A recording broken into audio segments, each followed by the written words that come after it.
Okay. Hello, welcome everyone. My name is Brian Koons, and I'm a researcher at the Swedish University of Agricultural Sciences, SLU. I'm a geographer and social scientist who studies, among other things, Ukrainian agriculture and environment. I also present Natalia Kulatska, who is a researcher in aquatic ecology at SLU. So I'll be moderating in person, and Natalia will be moderating the online component of this event. So I want to introduce our panelists and say brief words about our discussion today. First, let me say that this session is convened by the Swedish University of Agricultural Sciences, the National University of Kyiv-Mohyla Academy in Ukraine, and the Ukraine Nature Conservation Group. And this session is financed by the Swedish Institute and SLU Global. So today we'll be talking about the Kakhovka Reservoir in southern Ukraine, which was one of the largest artificial reservoirs in Europe. The dam creating this reservoir was destroyed on June 6, 2023, last year, in what was a massive and tragic event. So, and I just show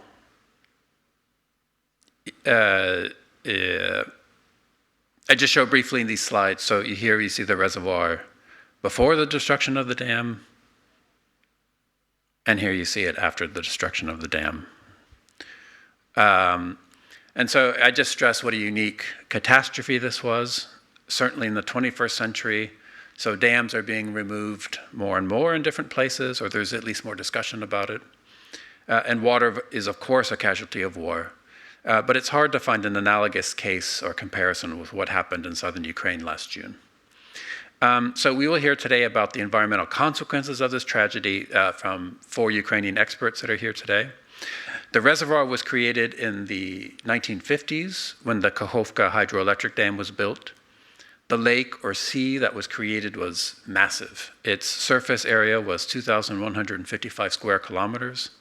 And it was important, as we will hear, for diverse water users from agriculture to industry and not least households. It was the central node in the water system for southern Ukraine. So we will mostly discuss the consequences of the destruction of the dam and the reservoir, but we will also touch on the future of the reservoir. So we have 4 experts who will discuss different aspects of this catastrophe. And I will present the experts now, but they will come up one by one to make their presentations. So first, we have Oksana Hylayeva. Oksana is head of unit of environmental support for project implementation at Ukr-Hydroenergo. Ukr-Hydroenergo is a state company that is the principal manager of the dams in the Dnipro cascade of dams. And Oksana will discuss water needs and management of the Kakhovka Reservoir. And Oksana will discuss water needs and management of the Kakhovka Reservoir before the dam was destroyed. This is important information to help with the question of mitigation of the damage. So Oksana will present in Ukrainian, but her slides are in English, and there is the Interprify app that you can use for interpretation, and you have the Interprify token there.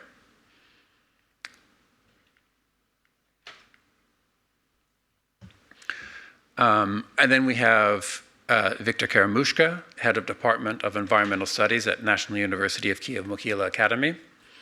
Viktor is a biologist with a long experience investigating the environmental impact of human activities. Also, not unimportant, Viktor grew up in sight of the reservoir. Viktor will discuss the immediate consequences of the destruction of the dam, both below and above the dam, and Viktor will present in English. Then third, we have Helena Minicheva, the director of the Institute of Marine Biology of the National Academy of Sciences of Ukraine. Helena is a marine biologist specializing in the marine ecosystems of the Black Sea, and she will discuss how the massive flooding event has impacted the Black Sea. Helena will present in Ukrainian, but her slides are in English. And finally, we have Anna Kuzemko, leading research at the M.G. Holodny Institute of Botany of the National Academy of Sciences of Ukraine. Anna is also here representing the Ukraine Nature Conservation Group, a civil society organization that advocates for nature preservation. Anna will discuss in English the ecosystems and habitats that are developing in the bed of the reservoir today. Before we hear these presentations, however, we will hear a short welcome video from Margot Wallström, who perhaps needs no introduction here in Sweden, but she's the former Deputy Prime Minister and Foreign Minister of Sweden. But for this context, she is also co-chair of the high-level working group on the environmental consequences of the war in Ukraine. So if we could cue up that video now. Dear friends, thank you very much for inviting me. I of course wish that I was there in person with you, but I'm also happy that this is an alternative. And first of all, it has been such a privilege and meaningful task for over a year now to co-chair the International Working Group on the environmental consequences of Russia's war on Ukraine. Our work has been threefold: on assessment of the damage, on accountability to make the perpetrator pay, and on action to rebuild and restore. It has been about dams and dolphins, oil and soil, water and waste, foods and woods, mines and magnificent nature. We presented our compact to the President of Ukraine in February this year with deeper insights, admiration and respect for the Ukrainian people. And the result is for them and their future. But Ukraine is also now taking on a pioneering role in making sure that the environment is no longer a silent victim of war, that methods and standards to measure environmental impact will be developed, that justice and reparations come about, and that reconstruction means building back better and greener. Dear friends, you are experts in the field of water and the environment. You know that the environment is not an abstract notion. It is truly about survival. The blowing up of the Kakhovka Dam on June 6th in 2023 illustrated that. And from then on, it has been named ecocide, also since Ukrainian law contained that concept.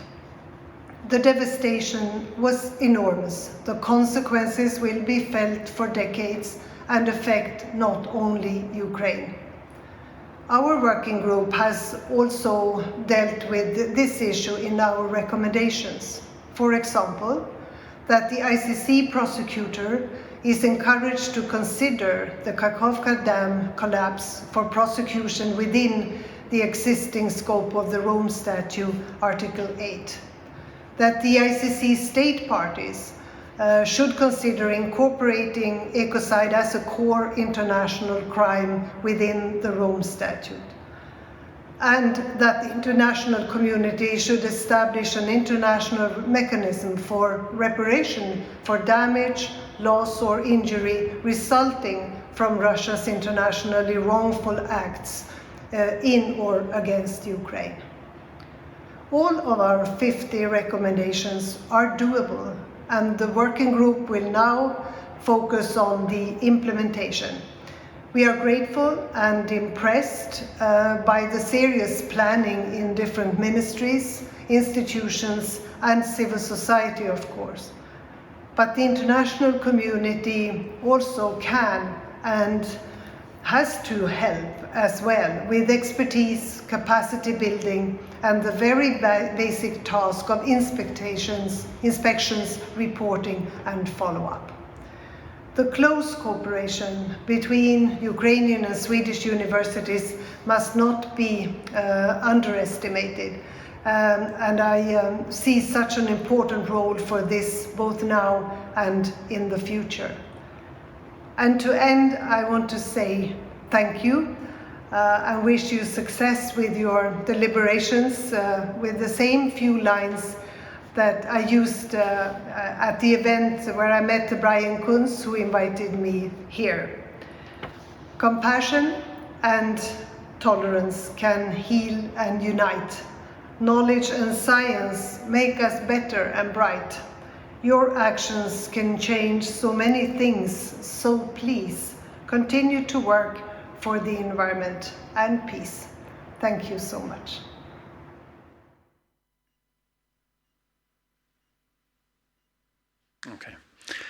Okay, great. Thank you. We want to thank Margaret Wallstam for highlighting how important focusing on the environment is in these times of war. Okay, now we'll go to the presentations. As I said, our panelists will each present a short presentation in English or Ukrainian. We will maybe have time for 1 or 2 questions of clarification after each presentation, but there will be some time for question and answers after all the presentations. So without further ado, then I leave over to Oksana Halayeva, and I'll just move out of the way here. So, thank you. Hello, everybody. Доброго дня. Я представляю презентацію про роль Каховського водосховища у довоєнний період. Каховське водосховище було 6-ю сходинкою Дніпровського каскаду і належало до найбільших водойм України за об'ємом. Його повна місткість становили 18,2 кілометра кубічних, площа дзеркала перевищувала 2000 кілометрів квадратних, довжина водосховища сягала 230 кілометрів, з максимальною шириною 25 кілометрів і з максимальними глибинами до 36 метрів. Його першочерговим завданням у довоєнний період це було водопостачання населених пунктів і задоволення комунальних і господарських проблем Південно-Східного регіону України. Питним водопостачанням забезпечувалися території Дніпропетровської, Миколаївської, Запорізької та Херсонської областей. Загальна чисельність регіону, яка забезпечувалась з водою з Каховського водосховища, перевищувала 2 мільйона людей. До 2014 року із водосховища здійснювалась подача води до Автономної Республіки Крим.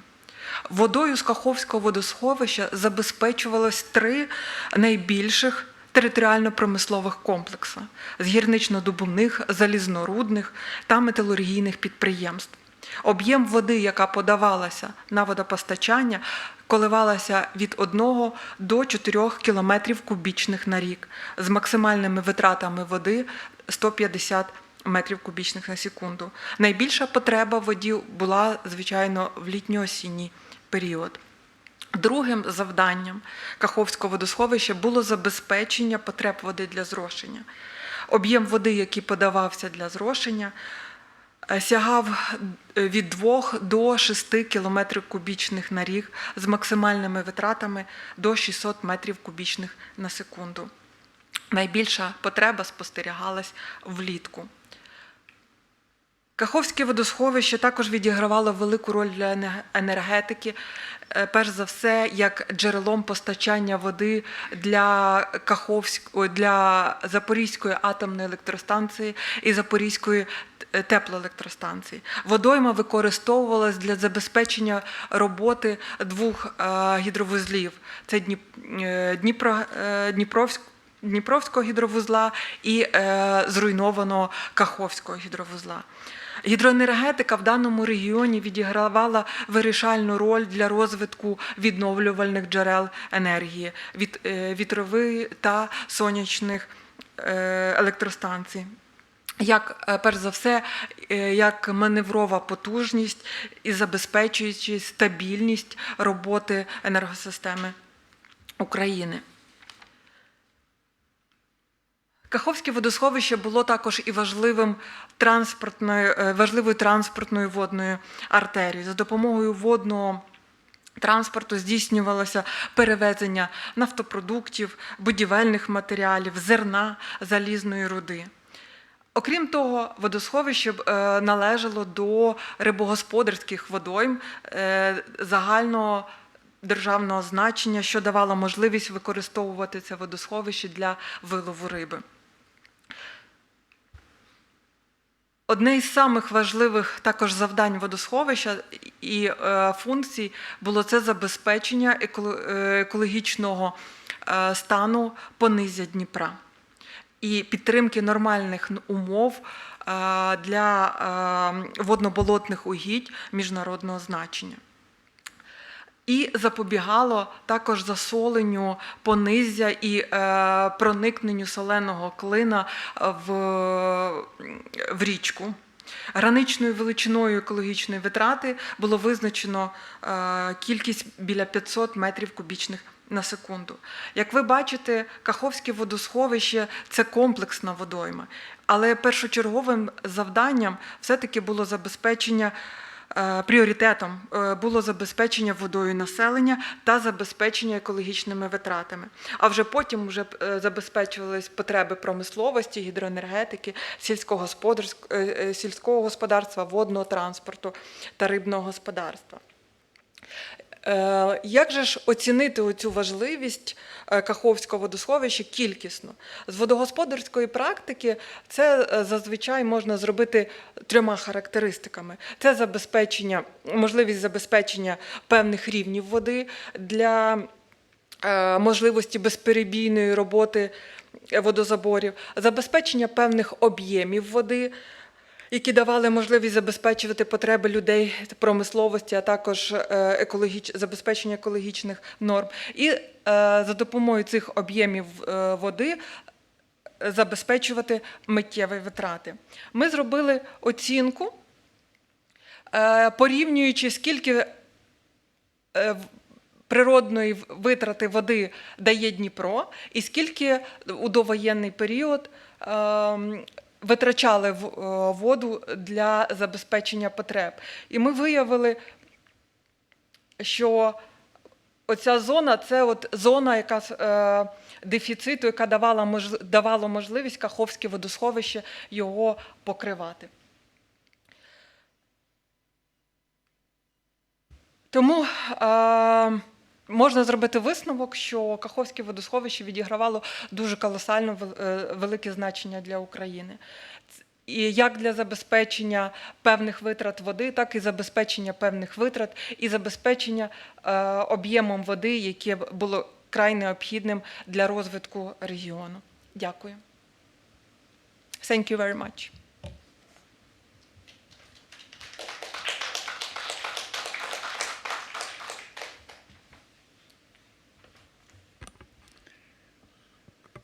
Super. So there's not many people here. We can probably be a little bit more informal. I wanted to say, there will be a chance to ask questions at the end, as I've said. But is there any quick question now for like clarification or, if not, we'll go to the next speaker, which is. Can I ask something? Yes. What is the total recharge area of the dam? Please wait for the mic. Oh, yeah.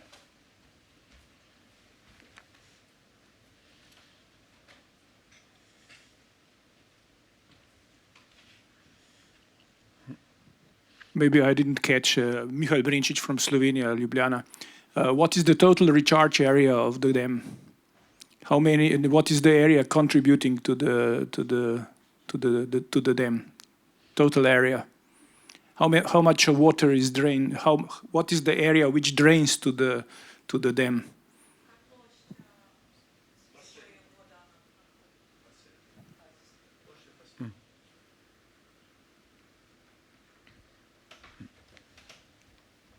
Дякую за запитання. Вода до Каховського водосховища забезпечувалася всією, основне відсоток, 95% води надходило з верхнього каскаду Дніпровського, який збирає воду з верхньої і середньої течії. Тобто практично це вся вода Дніпровська надходила в останню сходинку цього каскаду. Бокової приточності практично до самого водосховища немає. Це вся Дніпровська вода, вона потрапляла в Каховське водосховище і тоді вже в понизя Дніпра. Площу так на пам'ять не скажу, зараз можу уточнити і тоді відповім вам на питання.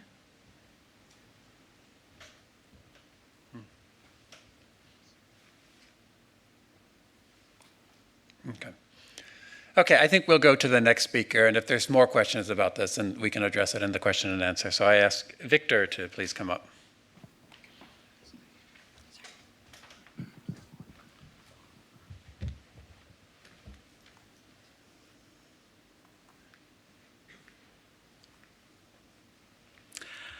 Good afternoon, everyone. My name is Victor Karamushka. I'm glad to be here, and I thank you very much for joining our session. My colleague explained the key characteristic of Kakhovka Reservoir, and I would like to talk what's happened immediately after blown up of Kakhovka Dam and Kakhovka Power Station. So I would start that from data related to remote monitoring, which showed that from the spring of 2023, water began to accumulate in the reservoir. At the beginning of June, the water level in the Kakhovka Reservoir was 70.5 meters, the highest in the last 30 years. And the accumulation of water was regulated by the Kakhovka Hydroelectric system, which was under control of Russia. I would say that Russian forces occupied this territory since very beginning of invasion. It happened after 24th of February 2022. And the explosion of Kakhovka Dam happened on June 6, actually on Russian language day proclaimed by United Nations. And it was the day after United Nations World Environmental Day, and the day before the United Nations World Food Safety Day. So Russia has said its word. After that, the territories below the Kakhovka Dam were flooded, and the reservoir itself above the dam was drained. The maximum flooded area was 620 square kilometers, including areas of settlements, industrial facilities, infrastructure, agricultural land, protected areas, water bodies, forest, and so on. The maximum level of flooding was observed on June 8, and after that, the water began to recede. The consequences of this tragedy were different from the areas above and below the dam. The most tragic were the losses of human life. According to official data of Ukrainian government, 33 citizens died and over 40 persons were missing on the territory controlled by Ukraine. Russia has said 59 people drowned in the territory under Russian control, but an exact figure for the dead may never be known. The health workers estimate 200 to 300 people drowned in Oleshki town only, but flooded were many towns below. More than 50,000 residential buildings were affected in the flooded territory, and more than 11,000 of them were destroyed totally. A significant number of economic and infrastructure buildings were also damaged. Flooding of the territories caused heavy flooding and pollution of the aquatic environment, affected the freshwater ecosystems of the Dnipro and the marine ecosystem of the Black Sea. The sources of chemical and organic pollution, so-called hotspots, included gas stations, car repair shops, warehouses of chemical and organic fertilizers and agrochemical, sewage treatment plants, livestock farms and places where animals are kept in private households, silage pits, thousands of latrines, cemeteries, etc., etc., etc. And all this pollution went into the Black Sea. At the same time, the Kakhovka Reservoir was being dewatered, drained. The reservoir practically ceased to exist on June 18 to 20 in 2022. and satellite photos on the right shows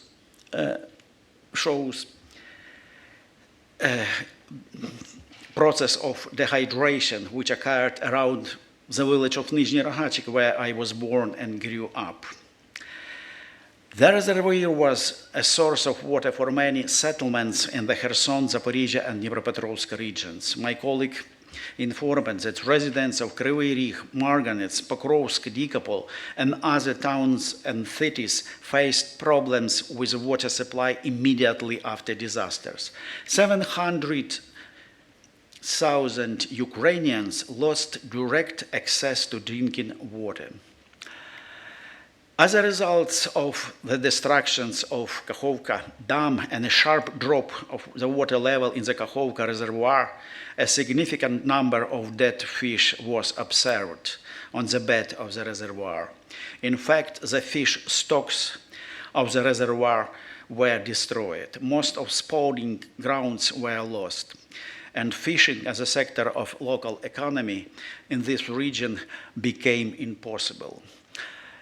Apart of this, agriculture in southern Ukraine was possible due to irrigation. 5,000 plus 840 square kilometers of land used water from Kakhovka Reservoir. The breach of the dam left 94% of irrigation systems in Kherson without water sources, 74% in Zaporizhia region, and 30% in Dnipropetrovsk regions. And for comparison, I just cited the areas of such countries like Andorra, Malta, and Liechtenstein. And you see that area of irrigation in Kherson Oblast exceeded these areas of these countries. And water supply to Crimean Peninsula became impossible as well. The breach of the Kakhovka Dam directly affected the national parks which located on the territory and surroundings of Dnipro, Low Dnipro River and Kakhovka Reservoir. Its national parks, National Park Veliky Lug, Kamenska Sich, and Low Dnipro. The Low Dnipro National Parks was completely flooded, and we don't know exactly what is going on there and how it's restored, because the access to this area is not possible now. National parks Oleshki, Sens, Biloberezhye, Sviatoslava, and many other protected areas were affected indirectly. I presented the very short data, but I want to say that each of these slides is a base for full-fledged presentation. Summarizing my presentation, I would like to say that we lost the core of the Kakhovka hydroelectric systems and the basis for filling the Kakhovka Reservoir. We lost a significant contribution to the energy system in southern Ukraine. We lost a source of drinking water supply for large populations of the southern Ukraine. We lost the basis of water supply in the arid areas and feeding the irrigation complex in southern Ukraine. We lost a source of water supply to industrial complex in the region. We lost the basis for fisheries in the region, and we lost great recreational value and integrity of protected areas and biodiversity. Regretfully, to my deep regret, today the front line runs in this region, and we cannot begin the restoration of natural areas, residential and industrial infrastructure. And the main challenge of Ukraine is to overcome the war and its consequences, and after that, ensure the green recovery of natural territories and the anthropogenic environment to an ecologically acceptable state. Thanks a lot for your attention.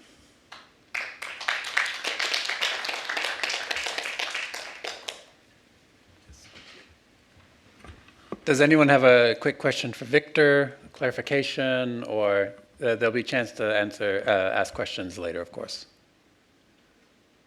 All right, then we go next to the next presenter, Helena Minicheva. Here you have.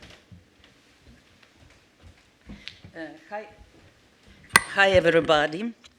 I have pleasure and possibility to present your attention information about consequences of destroyed Kakhovka reservoirs on the northwest part of the Black Sea.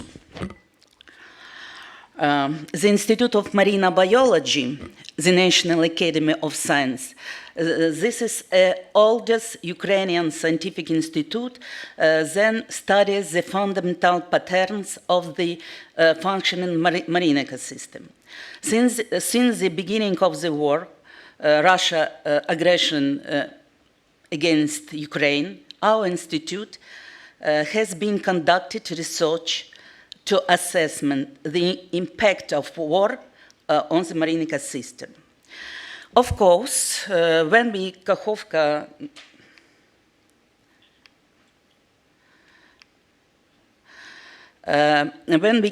tragedy occurred, we began monitoring the situation immediately after a few hours. We began beginning the June 6th. The Black Sea is a semi-closed European sea, which is located south of the Ukraine. The peculiarity of Ukrainian national waters is that most of them are located in the shallow shelf, and which receive three largest European rivers, Danube, Dniester, and Dnipro. This is most productivity and sensitivity part of the Black Sea. The northwest part of the Black Sea is the pulse in which we can monitoring the health of whole Black Sea ecosystem. Kakhovka Dam is located only 100 kilometers from the Black Sea. This is a very short distance from strong interaction between the freshwater and marine system. As you know, the Kakhovka Dam was destroyed in June 2023. 2 days later, the fresh and polluted water of the Kakhovka Reservoir reached the sea coast. After 4 days, the salinity of the sea has decreased almost 3 times. In the Black Sea came about 14 square kilometers of polluted surface water with 700 tons of dissolved inorganic phosphorus and more than 1,000 tons of dissolved organic nitrogen. The water also contained the large amount of the hazardous substances, including fertilizers, pesticides, and feces. The quality of marine environment has become significantly worse. The maximum permissible concentration of ammonium nitrogen, but you know what nitrogen reflected the content in wastewater, have been exceeding 14 times. And the concentration of suspending matter has exceeded the average regional level by 100 times. Acute lethal toxicity has been recorded in the marine ecosystem for the first time in the many years investigation. Usually, acute toxicity can be recorded in the semi-closed water body, but never has been recorded in the open sea coast.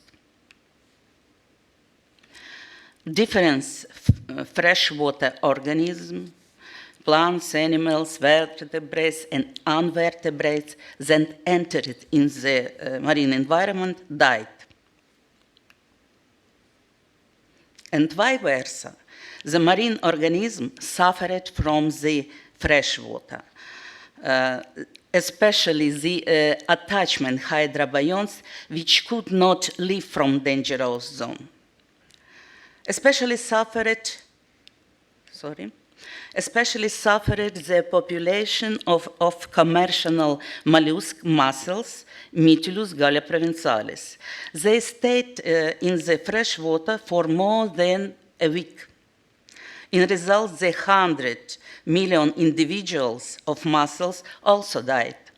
This is a big loss for the biological resources of the Black Sea. Naturally, blue-green algae began to bloom the sea. Their concentration increased 2,000 times. Why did this happen? No, because the bloom of the phytoplankton is like the fire that burning dissolved organic matter. Nature has no another way to remove that organic from the aquatic environment.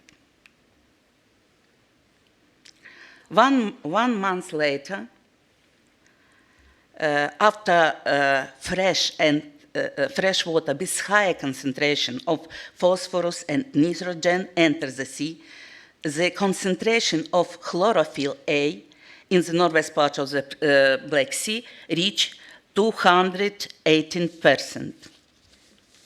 Compare with regional level. As you know, the concentration of chlorophyll A very closely related with the phytoplankton bloom. 3 months late, you can see in the slide, this indicators return the regional level. This is very important and very interesting fact because they reflect the value of assimilation possibility of the ecosystem northwest part. That is happening because the phytoplankton and other biological communities, plankton and benthic communities, have assimilated the dissolved nutrients.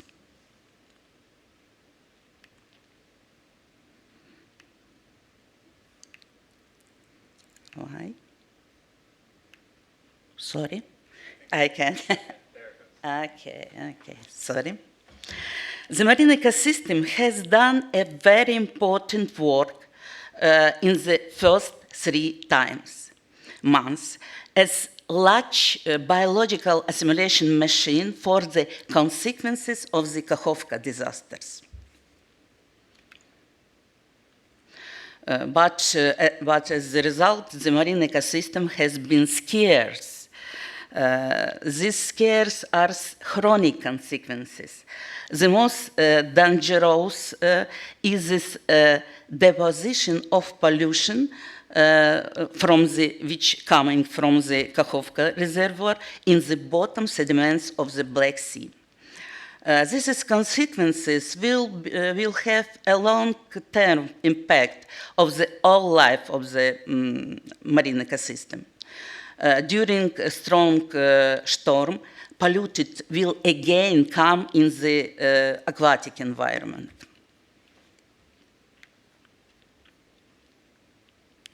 In next year, in 2024, we recognize the change in the structure, functional organization of the biological community,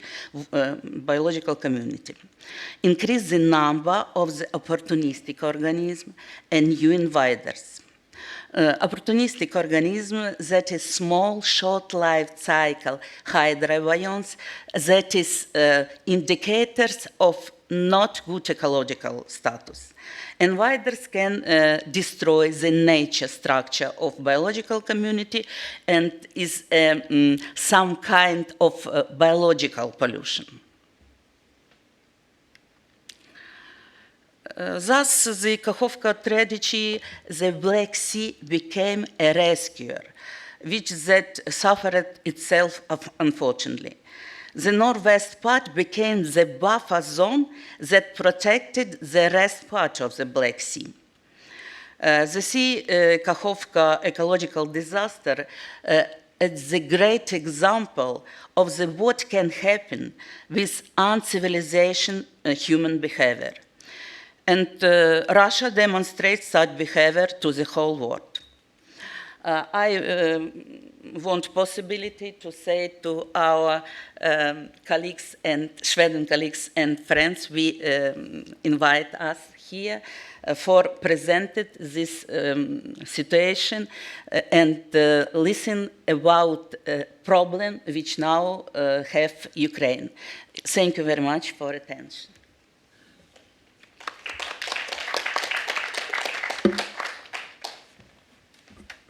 Is there a question of clarification for Helena? If not, there'll be time at the end. Okay, no? Good. Anna?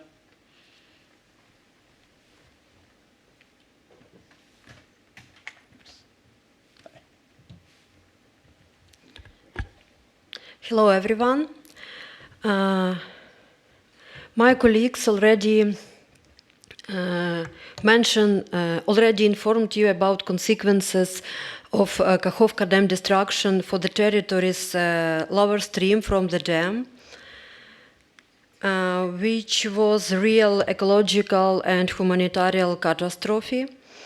And Victor also mentioned consequences for territory upstream from the dam, which is a real territory of former Kakhovka Reservoir. And I would like to go in more detail and to present you my own impression from the field trips on the territory of former reservoir. This territory usually mentioned in the context of some predictions that it will be desert, it will be a source of poisonous dust storms or phyto-invasions, and we decided to check all these hypotheses, and we organized the first field trip to this territory 3 weeks after the detonation of the dam in June last year. And we revisited this territory after 3.5 months in October last year, but our trip was suddenly interrupted because our group was revealed by Russian drones and shelled by Russian mortars. So for safety reasons, we decided to move our study polygon to the northern part of the former reservoir. So our two first visits were to territory of Kamenska Sich National Park in Kherson region, and we decided to move our study polygon to Zaporizhia region. And we visited this territory in May this year. And during our first visit to the bottom, we were able to observe water release from the bottom, and all bottom was covered with very dense, tiny, small seedlings of some plant. At that time, it was not fully clear for which species they belong. And during our second trip, our floodplain forest expert identified 2 species there. It's pure Salix alba and hybrid species Salix rubens, which is a hybrid of Salix alba and Salix fragilis, 2 willow species. And during our second trip, we were amazed how drastically the landscape changed, because almost all bottom was covered by young thickets of willow trees. And the growth of these willow trees was extremely fast, from almost 0 in June last year to average 2 meters in October last year, and 3 meters in May this year, with the maximum measured 4 meters 70 centimeters. So in average it was more than 1 centimeters per day. We also already at that time we realized that probably willow thickets is the main habitat type there, but we also studied other habitat types like sparse vegetation at shells and muddy deposits, and also marshy vegetation. During our third trip, our third visit to the former reservoir, we confirmed the hypothesis that the main habitat type there is willow thickets. And also we studied their poplar thickets and sandy sediments. And then we used our field data to analyze this by remote sensing technique together with our GIS experts. And here you can see the picture which show a dynamic of water and closed vegetation covered areas based on water and NDVI indices.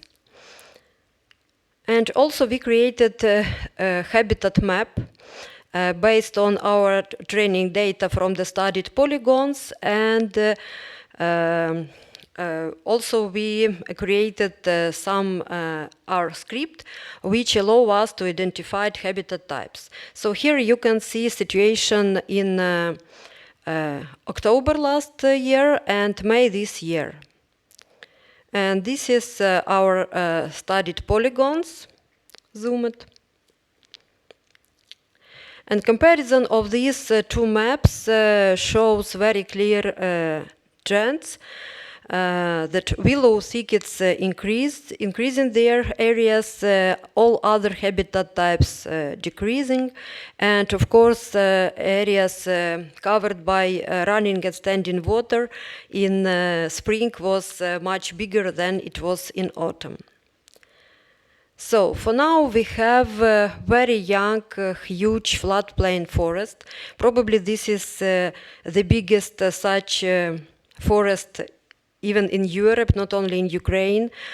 This habitat type is under protection of Berne Convention and Habitat Directive, and already now it provides a lot of ecosystem services, but future of this forest is still unclear. But it's definitely clear that in this tragic way you have got the chance to restore their natural and historical heritage at this territory. And I believe very much that, that we, all of us, we will not waste this chance. And now I would like to acknowledge all people who were involved in data sampling, data analysis, and also two NGOs, Ukrainian Nature Conservation Group and charitable organization Environment People Law, who supported our research. And I'm extremely grateful to Armed Forces of Ukraine because thanks to them, these fantastic people, we are still alive and able to do science, and all our partners for their support. And also all of you for your attention. Thank you very much.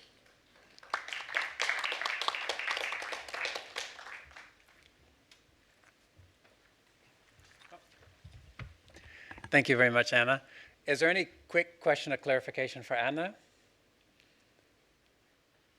Okay, if not, then we'll go to the question and answer session, and I think I'll start us off. I have a number of questions, but obviously I want to give people a chance in the room also to ask questions.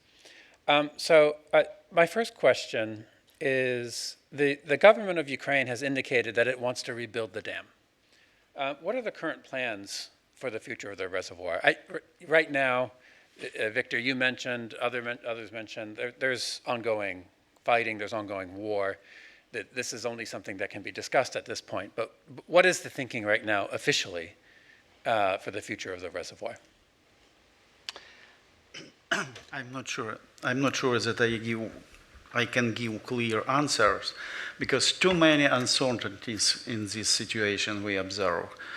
And first of all, the most important and most hindering issue, it's Kakhovka Reservoir. Currently, in fact, it's a front line between Ukrainian and Russian forces.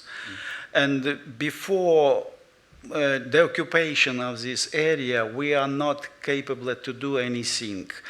Not only to do, but we will analyze, evaluate situation after the occupation, and after that probably we will make right decision, because we have to consider how many people will come back, because too many people, millions of people, displaced from that area. So industrial enterprises to great extent deteriorated. So we have to understand what's going on, and after that to make correct, right decision. But in any case, we observe very interesting phenomena of, we've been talking in the session before this about nature-based decisions. So nature decided for us what to do. And I always remember Barry Commoner, which said, nature knows better. Government already approved a decision about reconstruction, rebuilding dam.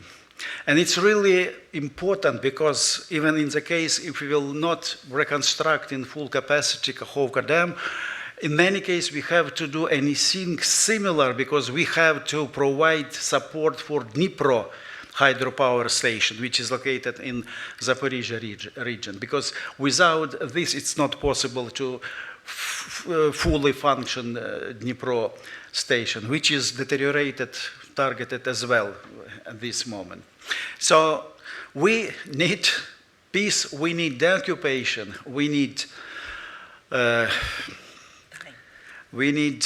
free Ukraine, and then we will make decision which would be relevant and important for us. Okay. Does anyone else want to add anything? Yes. Maybe. Yeah. I would like to add that really when it was first anniversary of the destruction, it was official information that our government willing to restore the dam. Maybe partly, maybe as it was before, but just after this strategy, it was a lot of discussion in civil society, in scientific society, and it was usually two diametrally opposite opinions that people from especially agrarian sector, energetical sector, they are in favor to restoration of the dam, and many ecologists are against, and they propose to keep everything as it is and to allow nature to restore. And now, after the year, I realize that we have some, at least, attempt for normal dialogue, normal discussion between these two opposite opinions. Some people change their original opinion on this topic, and so now I just observe this consolidation and normal dialogue about this very difficult issue. Thank you. May I add something? Yes, yes. For constructive discussions, we need arguments and we need real data. And we have to think, we have to remember that before war, Kakhovka Reservoir supplied water for 3 million people in the region. The people were involved in agricultural sector, in energy sector, in transport, in industrial sector. So we have to think how to provide water for these sectors, but it will depend on how many people will be involved after the war. And this is a very important issue. So I believe, and my feeling is that decision will be something in between these points of view. Okay, excellent. Because that sets up a question I wanted to ask. So on the one hand, we have a preliminary decision, to restore the dam. And on the other hand, it still seems, I mean, this is something that will happen in the future in any case, and there's some discussion, people are changing their minds. You, Victor, you said there was a need for real data. What questions would need to be answered before, let's say, there's a final solution about the reservoir? Let's say, I mean, there needs to be peace, there needs to be deoccupation, but what, say, scientific questions would need to be answered? A question for everyone. We but- have to complete needs assessment, and this is core issue. Okay. Does anyone else have? Okay. Yeah. If we discuss about this question, reconstruction or not reconstruction, I can say my vision of view, but only from side of the marine ecologist. The reservoir itself, not the Kakhovka Reservoir, have a very important role, ecological role, because that is the place with accumulation the contaminants which come in the marine sea. In this side, of course, when we have some reservoirs in the flow river, we protected the marine ecosystem. But I am absolutely sure, and again, what say my colleagues, because this is absolutely comprehensive issue and should be decided only with comparing the position of economic and energy and the so on, but we should be not forget about ecological component of this problem. And also very important what you say about how much people will be living in this territory after the war. This is main question, and then we coming together and decide this question using the holistic approach, which among the different position for decide this question. Okay. Thank you. Anna, you wanted to, yes. Yes, I would like to add that I set my own question in this regard. So I'm interested how profitable will be restoration the dam as it was before, 70 years ago. So second question, how profitable will be partly restoration of the dam with alternative option? And third question, how profitable will be solution of all this socio-economical problem by alternative energetics, maybe some also agricultural techniques with some innovations, because now we are not not in the situation as it was 70 years ago when the dam was the reservoir was created. And the fourth question, what is the values of all these ecosystem services which the floodplain ecosystem normal restored floodplain ecosystem can provide? So this is what I'm interested in this regard. Okay. Thank you. Oksana, do you want to add to this, or? Я ще хотіла би відповісти на перше питання, яке було задано на рахунок площі водозбору. Площа водозбору складала більше 500 тисяч кілометрів квадратних. Але мені здається, важлива не скільки ця цифра, а скільки розуміння, скільки води ця територія давала. Об'єм стоку Дніпра в гирлі складає в середньому десь 50 зараз кілометрів кубічних. Але в посушливі роки ця цифра могла знижуватись до 20. І якщо 20 кілометрів кубічних давало Дніпро, а об'єм водосховища складав 18 кілометрів кубічних, можна зрозуміти, яку колосальну роль воно виконувало як джерело прісної води. На рахунок оцінок, так, як еколог і як представник компанії гідроенергетичної, ми розуміємо, що все треба оцінювати. І як уже сказав Віктор Іванович, що перше це нам треба вигнати окупанта і, скажімо так, вернути свої землі. А друге, що з точки зору гідроенергетики важливо, це побачити і зафіксувати місце злочину.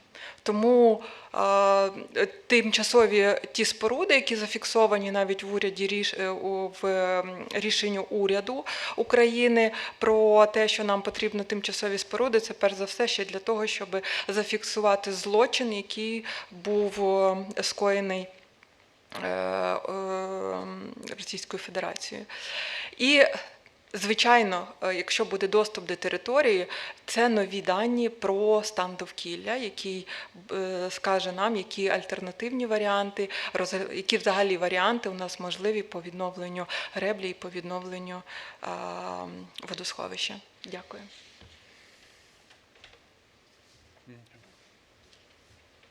Okay, thank you.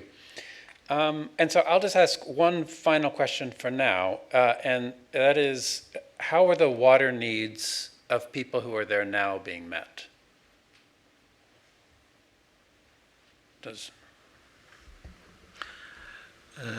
If you are talking about people who are still living in that region, Yeah. so let's say coastal settlements, and not only coastal settlements, right after a disaster,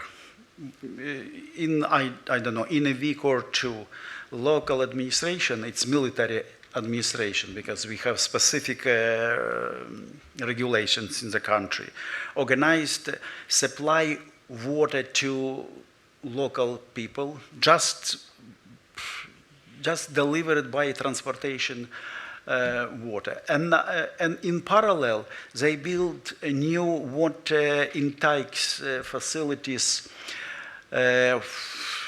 from areas which it could possible. And very active process is drilling wells from using underground water. But frankly speaking, it's still very difficult. I have insider information from my village.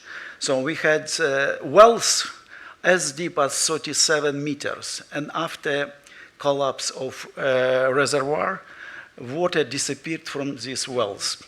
So the only one or two wells in the village which much deeper, 47 or over 50 meters, got water. So people in village, actually village was quite large, but only 60 persons are living there. They got water from these two wells. But this situation relates to area which under occupation, under control of Russian Federation. On other part, situation in a little bit better.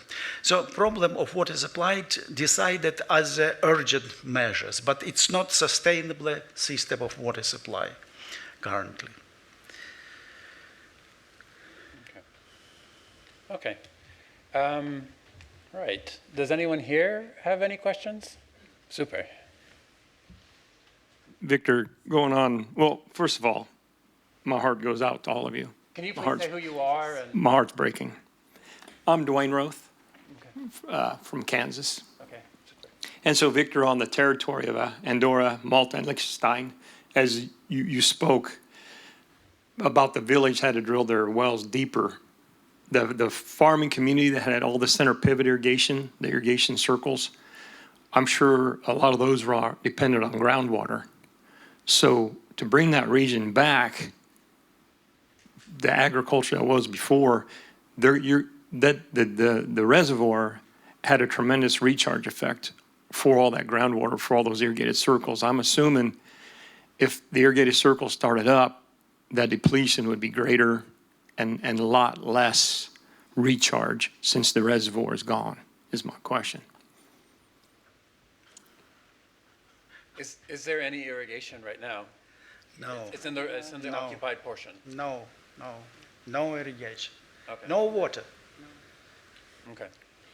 I would like to add also, if we are talking about territories, especially on left bank, they are occupied, and also on right bank, these agricultural lands are mined, and also they are contaminated with a lot of chemicals from explosions. So now they are not usable for agriculture. Main territories, because Yes. some areas still under exploitation. Yes, but of course, main proportion it's not usable.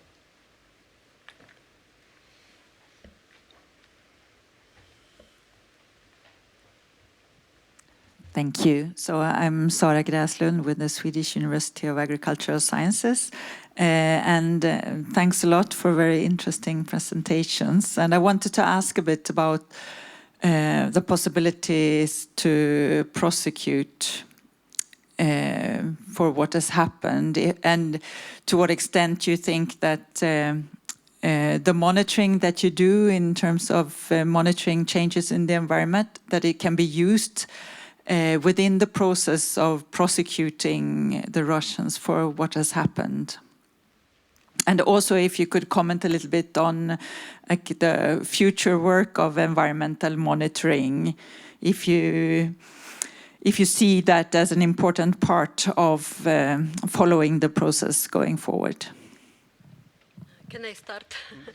It's a very interesting question. We already mentioned ecocide here, and our group, we analyzed the definition of ecocide in Ukrainian crime code and also in Rome statutes. And we elaborated 7 criteria of ecocide. Mainly they are numerical criteria, and also how to distinguish ecocide from ecological crimes. And this case of Kakhovka case, it's definitely, it fit all the criteria of ecocide. So we are working with the environmental lawyers from International Charitable Organization Ecology People Law, and they are working on preparation cases for international courts. So it's briefly about this question, and also about future monitoring. We hope to monitor the situation with the habitats of former Kakhovka Reservoir, like vegetation science, so we have our own interest in this area, and also we hope that after liberation of left bank and the main territory who suffered from the flooding, we also were able to do some research here, but now, as Victor already mentioned, these territories are inaccessible for normal scientific research. But we used this remote sensing technique very actively in this, for this purpose. I may add something to this. So right after incident happened, General Prosecutor's Office started investigations of this situation, and it was created very, very strong investigation group. And on 10th of June, on 6th of June happened this incident. On 10th of June, representatives of International Court, Criminal Court, visited already Kherson. I was included in this group and convoying these persons as an environmental consultant. So the problem consists of 2 parts. One is non-well-developed legislation. Even national legislation is not so strong to apply for this crime.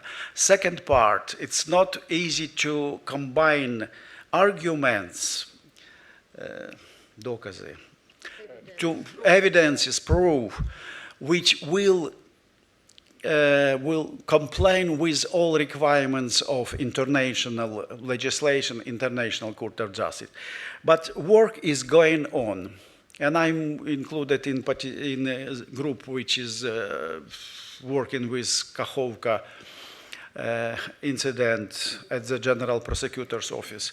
And it's already more than 1 year happened, and we still are working, we still do not have enough proof, enough materials which will be used for final application for Court of Justice.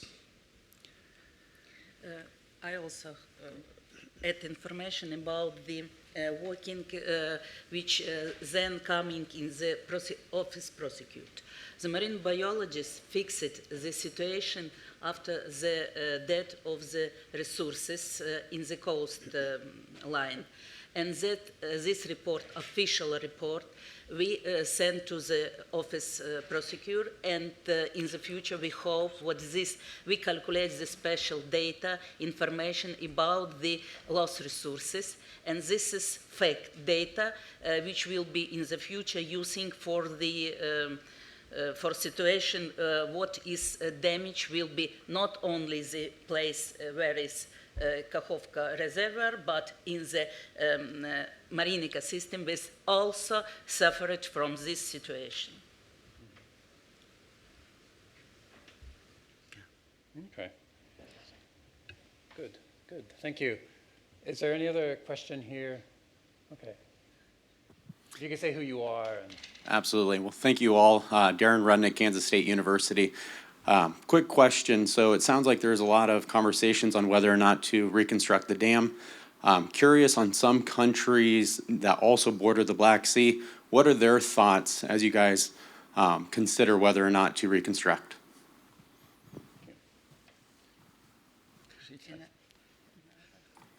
Why not to reconstruct? no, have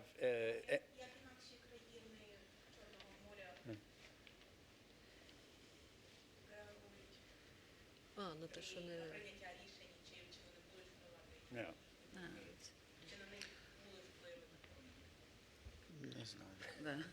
I wouldn't say anything for sure. The first impact will receive the northwest part, the real national water of the Ukraine. The impact from the Kakhovka Reservoir coming before the boundary between the Romanian and Ukraine. This was a very dangerous part, and I think what now is Black Sea country, I think is not decision about the question what restoration Kakhovka, because the first acute take the Ukrainian national water. Helena. And I'm sorry. And now is very dangerous situation within the Black Sea Commission, because all Black Sea countries very long time have communication and decide all ecological question connection, the assessment the whole Black Sea ecosystem. But now Russia is realize this process, and now we have possibility change information between others Black Sea countries, because Russia and also in the information field also stopped this process.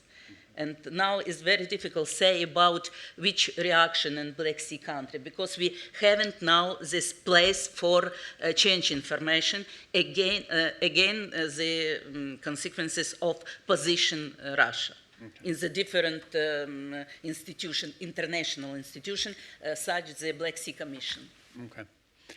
Thank you, Helena. So while we're talking about the Black Sea, I wanted to ask you, Helena, how long will we see consequences in the Black Sea of this catastrophe?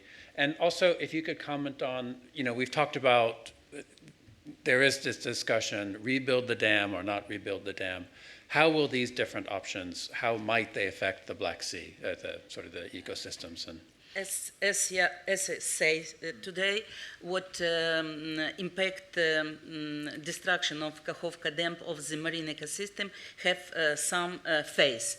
The first phase, equal phase, enough very shortly, enough 3 months. But now with assessment, a chronic phase. This is a more deeper and more important for marine ecosystem, because this is connected with deposition, the pollution, with very long change the structure of biological community. And now we have prognosing about decade years and maybe more, because this is very long process and connected with nutrients link and so much process which coming in the structure of marine ecosystem. okay. Okay. And what about the different options that for? I say what the position of marine ecology We waiting what reconstruction will be reconstruction the Kakhovka Dam, but that is also a very interesting question because the ecological status class of marine ecosystem, if we say only about marine ecosystem, more depending from the climate condition. Because climate condition, for example, precipitation. Precipitation also connected with catchment area and river flow, which coming in the marine ecosystem. And in the last year, for also a very interesting example, in 2022, got help to Ukraine because very favorable condition for little bit precipitation, a higher temperature, and also military forbid absolutely whole coast, coming anthropogenic loading and marine ecosystem remove. And we recognize increase in one category of ecological status class in 2022. But again, come back in this question connected what we need doing reconstruction, Kakhovka Reservoir, but we say about, discuss in the international level about the climatic problem which coming in our region. Okay. Is there any question here? So I have another question I want to ask. So here at this conference, there are people from different international organizations. What can the international community do to help right now with the Black Sea coast, with the reservoir? If each of you can sort of think about that, if you had the chance, what would you? Okay, maybe Helena first. What role the international community come special project which widely implementing the environmental basis approach, because all state ecosystem depending what happening in the catchment area, and now we needed in additional functional for widely implementing this approach. This is real way to recovery, not the land ecosystem also, and marine ecosystem which was suffered from this situation. This is very important. Now we're coming, I say what now, I open the top secret because some project now is preparing for our region, the ecological basis management, which we planning implementing in our catchment area for improved situation. And for this also we have the international money for support the activity of Ukrainian scientists and other groups, business groups, and which will be doing and decided this problem for our region. Okay. So, Anna? I would like to add that probably at the moment the most important thing from international community to support Ukrainian army because we need the liberation of our country. Before liberation we cannot do anything also with this problem and many others. Exactly, because everything else will be secondary. Okay. We need weapon. Yes. First we weapon and then we try to. Okay, but does anyone want to add anything to this question? I accept, obviously. Okay. Yes, Aha. So, can you please say who you are? I'm Peter Beck. Yeah. So first I want to apologize for coming late. I had another session I had to go to, so if you've already answered this question, my apologies. But the question is, given the importance of Kakhovka for irrigation water, what are the prospects for irrigating the lands that previously were irrigated by Kakhovka water, given the absence of the dam? Are you going to be able to provide much irrigation for, I guess it was 500,000 hectares of land? If there are alternatives for that, what are the plans?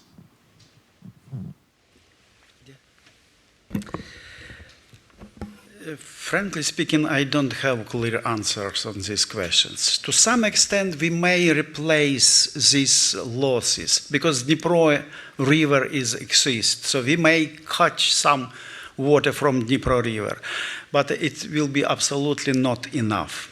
We made calculations of water needs when Kakhovka Reservoir was in operation. And we understood that Dnipro River cannot supply needed waters. But Kakhovka Dam was constructed in 1950s.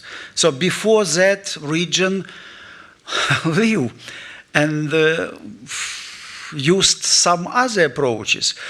When we are thinking about irrigation agriculture, probably first of all, we have to deliberate this territory, but probably at the moment when we will find solution in water supply, probably we have to pay attention to another sectors of agriculture, for husbandry, because I remember in my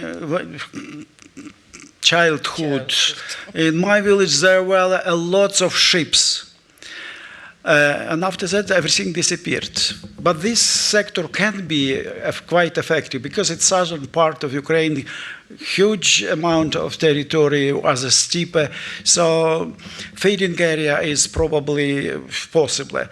But again, lots of territories are still mined, so we have to clean, we have to check everything. So we have to do step by step.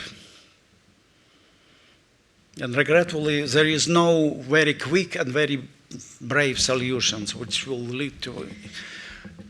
Can I just a follow-up to that question? Because the intakes for the irrigation canals, now the water is far away from the intake, if I'm correct, if I recall correctly, right? From which canal? Both. The North Crimean Canal and the Kakhovka Canal. Yes, but first of all, we have to fill in this canal with water. Yeah. And regretfully, it's not possible. But I mean, is it sort of, in terms of the engineering, because the Dnipro River still flows, but now it's far from the intake for the irrigation canals. Is there a way to... But the problem not in that it's far away. Okay. The problem is not enough water in Dnipro River. Oh, okay. Okay. Oksana calculated the supply in cubic meters per second. So it's not enough to provide such amount of water for these needs. Okay. That's why I'm saying that we first of all have to make needs assessment. Yeah. But Oksana, can you comment on how much water in the current situation could theoretically be provided for irrigation?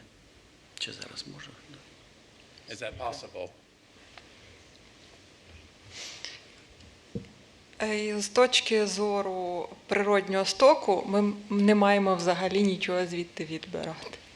Води хватить тільки для того, щоб підтримувати екологічний нормальний стан для понизя Дніпра.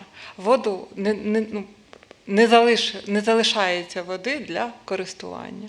Тому тут ми маємо вибрати. Або ми жертвуємо, скажімо так, екологічним станом і функціонуванням понизя Дніпра, тоді ми можемо, це перше питання. Інше те, що в нас рівні води не відповідають тим, які потрібні для того, щоб зрошувальні канали запрацювали. Це треба, я думаю, технічно досить складне питання, яке також потребує своєї оцінки, наскільки можна забезпечити технічно ці зрошувальні канали, на відстані, наприклад, протяжність цих споруд. І ще одним важливим, таким, якщо, наприклад, водосховища буде вирішено, да, що водосховище не потрібно, повністю втратимо ще й таку галузь, як водний транспорт. Оскільки шлюзи, які знаходяться на Дніпровській станції, вони мають достатньо високі відмітки в скальних породах, тому поглибленню той шлюз не підлягає. Дякую.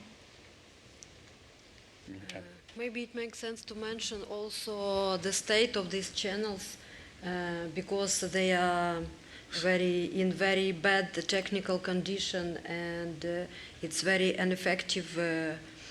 The irrigation canals. Yes, irrigation canal. I mentioned that I'm not sure. I am not expert in this, but I read that its effectiveness it's about 10 or 20%, not more. Let me just, for a second, Peter, did you get the answer from Oksana? Do you have the, so I can summarize for you then. Because it was a very good answer. So there's not enough water in the Dnipro as it is now to do any irrigation. And I think Oksana said it in a very sort of very clear way. In the present situation, the situation today, you can either have irrigation and sacrifice the Dnipro, or you sacrifice irrigation and you keep the Dnipro. Like the ecological ecosystem model. Yeah, exactly. From that point south. And then there's the question of the intakes, and it's a difficult technical question to get the intakes, the canal intakes to the water. I can add one thing, because you were saying something about the canal.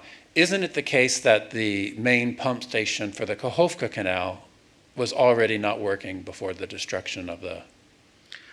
Two canals, North Crimean and Kakhovka. One of them was at the level of Kakhovka Reservoir. It's It goes by its own gravity. Without pumping. Yeah. But another canal, the Kakhovka uses pumping system. But the pumping station in the Kakhovka Canal, I had read in the Ukrainian press, was already not working before, I mean, because of the war, but before the destruction of the dam.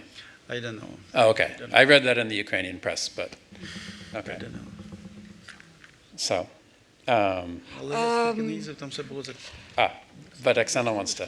Канали працювали, і перший канал Кримський, і Каховський канал. Діло в тому, що Кримський канал подавав воду тільки для України.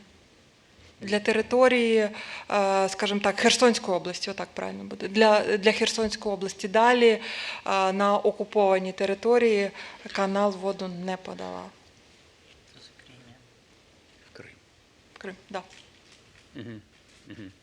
Okay. Але ці бандити зразу ж зірвали. Да, тому коли вороги зайшли на територію України, першим чином вони підірвали ту частину, яка блокувала цю воду, але за рахунок того, що канал довго не працював, вода фактично до Криму не дійшла.